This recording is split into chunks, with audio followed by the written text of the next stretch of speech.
Hey, this is Charles with Rocky Mountain ATV MC. Today I'm going to show you how to inspect and replace the rear axle bearings on your YFZ450.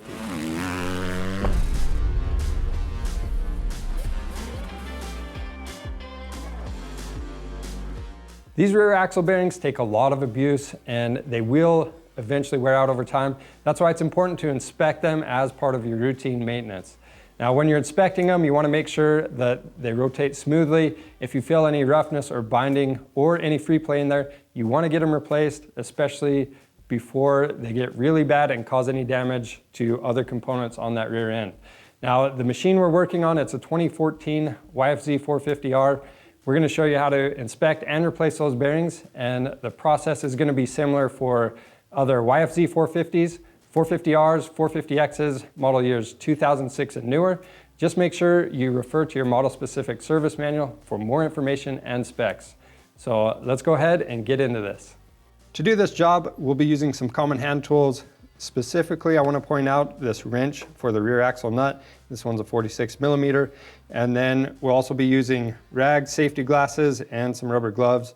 As far as chemicals go, we have this blue Loctite, some chain wax, since we're going to be lubing our chain while we're down there, and we'll be cleaning it with this grunge brush. We also want some contact cleaner and multi-penetrating lube. Now, as far as parts go, we have our Tusk rear axle bearing carrier. This is often cheaper than buying individual bearings and seals, and not only is it cheaper, it's going to be a lot easier. If you go this route, you're going to want to get the O-rings, and you can find these under the OEM diagram. Now, if you don't get the bearing carrier assembly and just go with individual bearings and seals, this is what comes in a lot of the kits. We have a lot of different options on our website. Now, the additional tools for that, you'll need a blindside bearing puller, seal puller hammer, and a bearing and seal driver.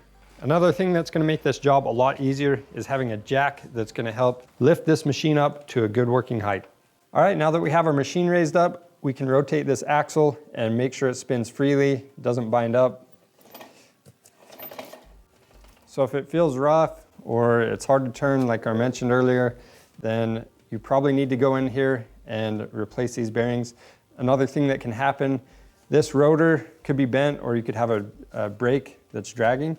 So if that's the case, you could remove this caliper, rotate it again, and if it still feels rough, then you know these bearings are bad and need to be replaced. The other thing we'll do is grab onto the axle. I'm going to try to rock it back and forth. And we don't have any play in these bearings. They do rotate smoothly. So these bearings are actually good, but just for the purposes of this video, we're gonna get in here and replace them just to show you guys how it's done. The first thing I'm gonna do is loosen up these set screws on the rear axle nut. And to do that, I'm gonna take a torch to them and just heat them up a little bit in case there's any Loctite on there. That'll make it easier for them to come out. And just to avoid any damage, I like to remove these set screws all the way. And we'll repeat the same process for the rest of these.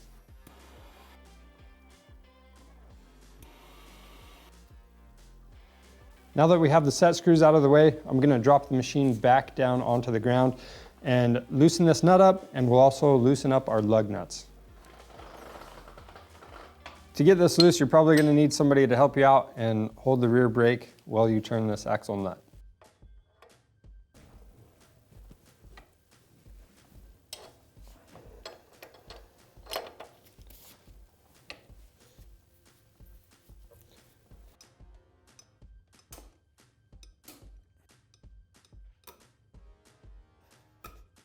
With the axle nut and lug nuts loosened up, we'll now raise the vehicle back up so it's a little easier to work on.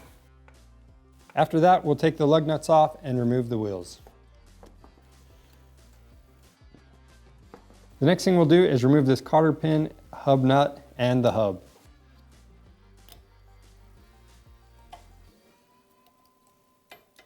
And to help loosen this nut up, we're going to step on the brake.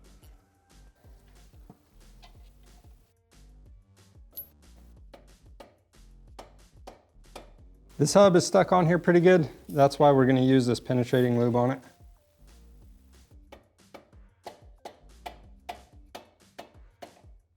All right, next thing I'm going to do is finish removing this axle nut.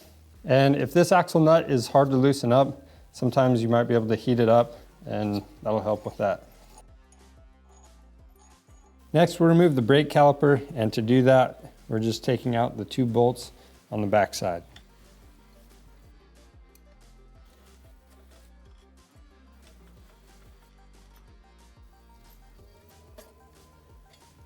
Now that we have the caliper out of the way, I'm going to loosen these 4 pinch bolts that help with the chain adjustment.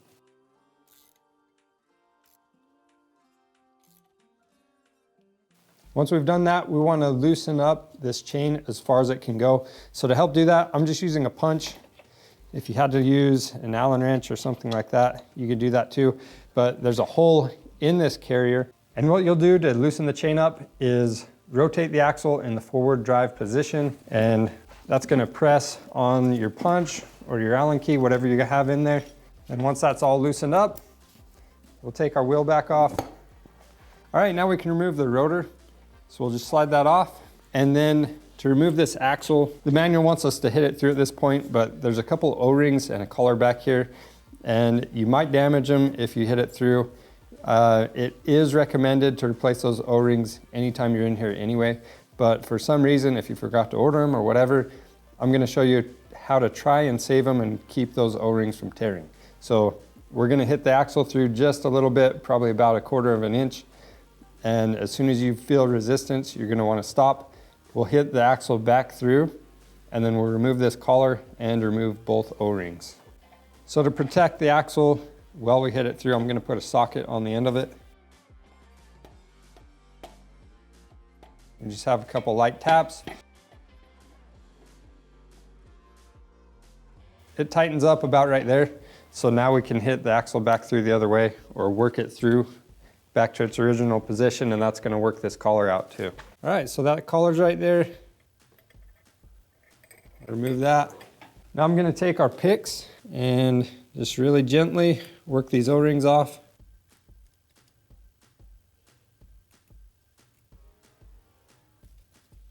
And then with those O-rings out, it shouldn't be too hard to remove this axle.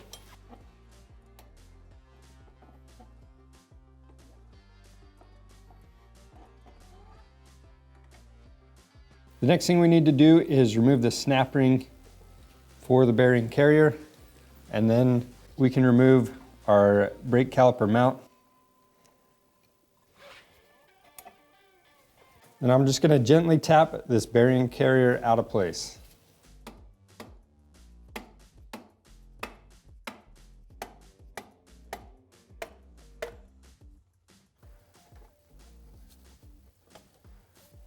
All right, now that we have the bearing carrier out, if you're gonna just be replacing these bearings, what you can do is clamp this into a bench vise.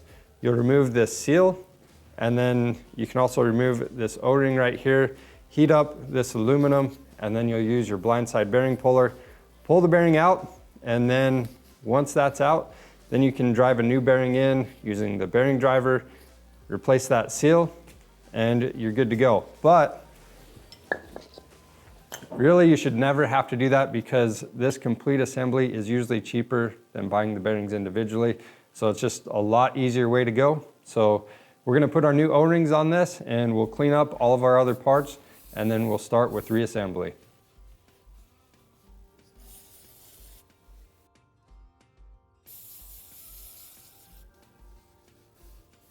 And then you also want to inspect right where the seal rides. There's this collar next to our sprocket, and you want to make sure there's no deep grooves in that.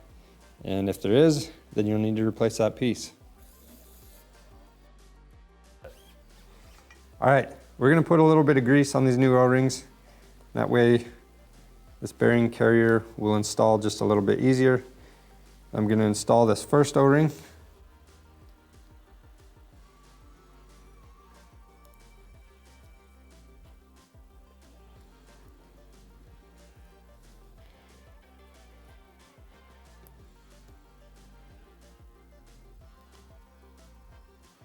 And we'll slide the second O-ring all the way down. Pop that into place. All right, so next, this tusk bearing carrier comes with a greaser, so we're just going to put a couple pumps in that just to be on the safe side. And then before we install this carrier onto the machine, I'm just going to apply some grease on this seal right here. Same thing on the other side. And then make sure we have plenty of grease on these O-rings. Now to help get the bearing carrier installed, I've removed the 4 bolts from the end of the swing arm and that rubber bushing. I'm going to install 2 pry bars right there, and I'm going to gently pry up while I install this carrier, and that's going to help it go in smoother. And then on this bearing carrier, I'm going to have the offset facing the center of the machine, and then this notch, I'm going to line that up with the notch on the swing arm, and then I'll rotate the whole carrier assembly back just about a ½ an inch, and that way we can have the correct alignment when we reinstall everything else.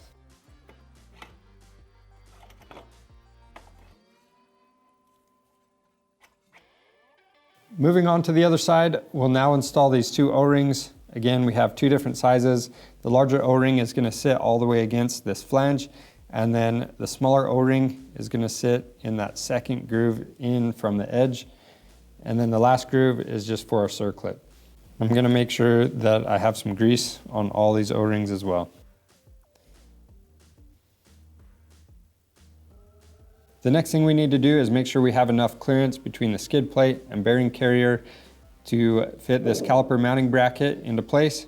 So ours does, but if you don't have enough clearance right here, you can rotate this bearing carrier back by pressing down just a little bit on those pry bars and moving that until you have enough clearance. So we're going to slide this into place. Make sure that this collar is still on there and the flange is going towards the swing arm. And then we'll just work this into place.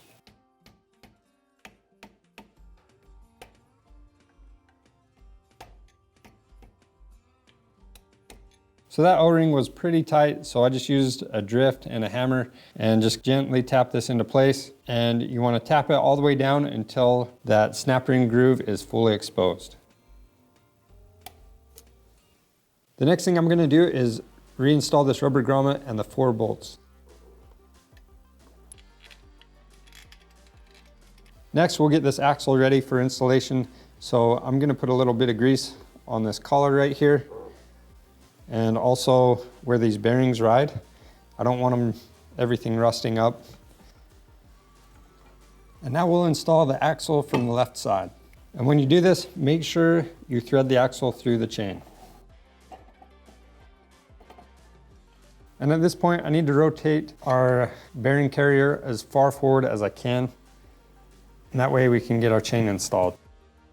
And to get this chain on, we're just going to start by putting it onto the bottom, and then we'll slide the axle into place, and then we can install the chain the rest of the way onto the sprocket. After that, we're going to reinstall this collar.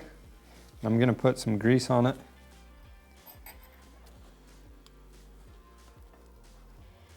Yep, next we're going to install these new O-rings. And again, we're using a little bit of grease on them.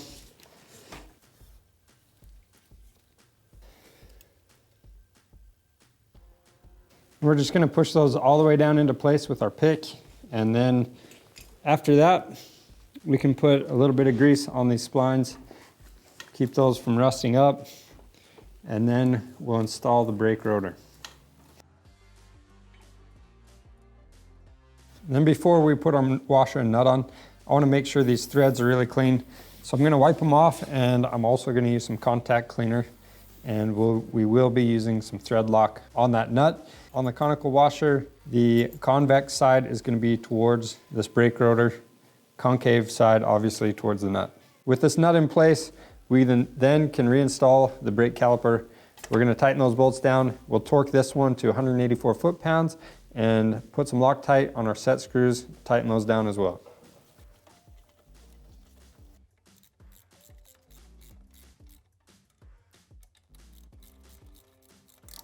We'll torque these down to 31 foot-pounds.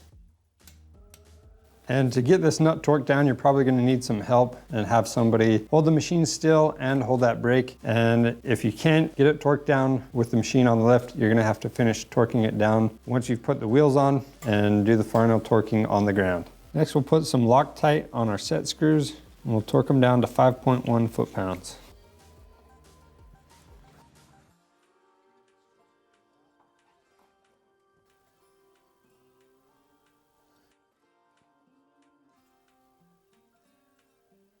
Before we install the hub, I'm gonna grease these splines. You can also use anti-seize on them, but we just wanna prevent them from corroding like they were before. After that, we'll install the hub. We'll torque that nut to 147 foot-pounds and install our cotter pin.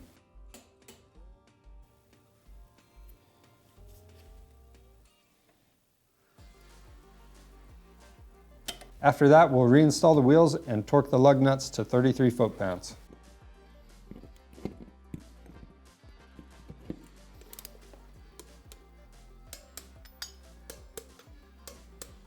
All right, the last things we need to do to finish this machine up is clean our chain off, we'll lube it up and adjust it. So I'm just using the grunge brush. That's gonna make the job easy. And what's nice about this brush is that it works on the O-ring chain.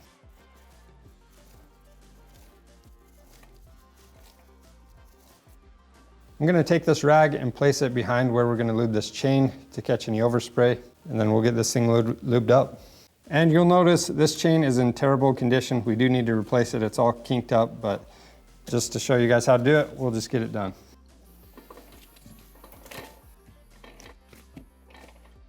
And once we've lubed it up, I like to take a rag and just wipe off any extra chain lube.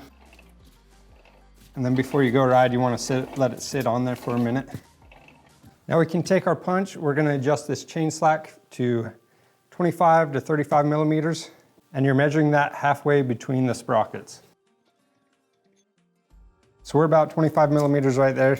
So we're gonna tighten this up, and just keep in mind, anytime you're doing this, you wanna check the chain slack in a couple of different spots because you might have tight and loose spots. And it's really important to have enough chain slack so the chain doesn't break if the suspension is fully compressed. Next thing we'll do is torque these bolts down to 15 foot-pounds.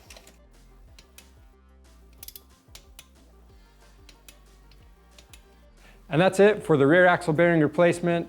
If you need this rear axle bearing carrier from Tusk or individual bearings, check out our website. We have a lot of different options on there, and we offer free shipping on orders over $75. And don't forget to subscribe to our YouTube channel, and that way you stay up on the latest videos for how-tos and product spotlights. Thanks for watching.